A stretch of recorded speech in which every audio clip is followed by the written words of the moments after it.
le chêne et le roseau. Le chêne, un jour, dit au roseau: vous avez bien sujet d'accuser la nature. Un roitelet, pour vous, est un pesant fardeau. Le moindre vent qui d'aventure fait rider la face de l'eau vous oblige à baisser la tête. Cependant que mon front, au Caucase pareil, non content d'arrêter les rayons du soleil, brave l'effort de la tempête. Tout vous êtes Aquilon, tout me semble Zéphyr.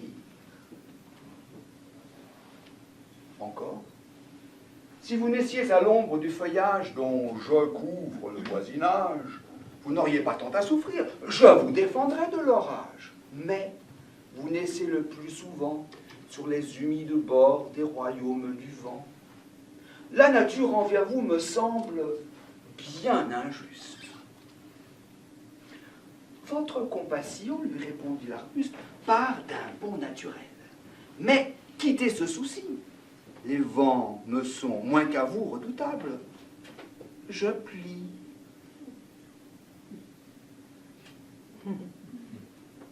Et ne romps pas. Vous avez jusqu'ici, contre leurs coups épouvantables, résisté sans courber le dos, mais attendons la fin. Comme il disait ces mots, du bout de l'horizon accourt avec furie le plus terrible des enfants qui le nord eût porté jusque-là dans ses flancs. L'arbre tient bon. Le roseau plie.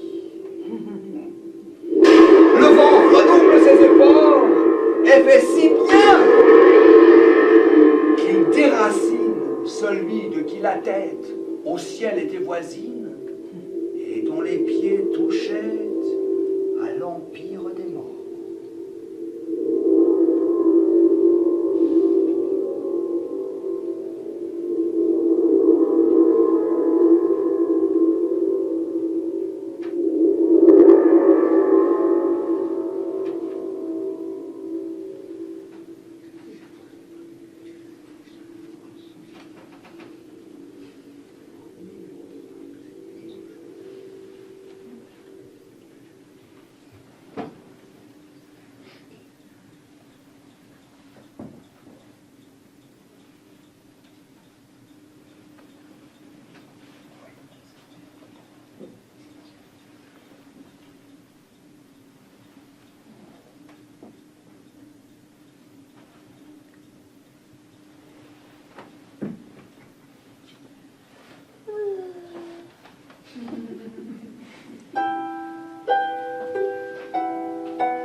Sous le fait du fardeau aussi bien que des ans, gémissante et courbée, marchait à pas pesants et tâchait de gagner sa chaumine enfumée.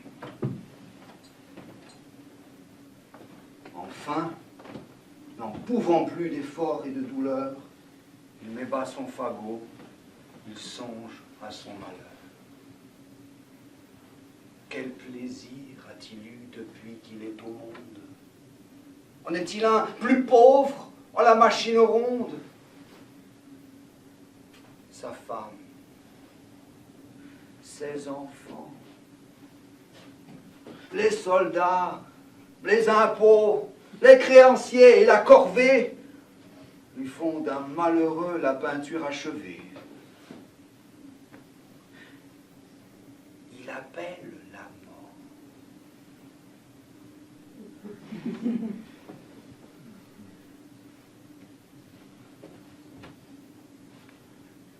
Elle vient sans tarder, lui demande ce qu'il faut faire. C'est, dit-il, afin de m'aider à recharger ce bois. Tu ne tarderas guère.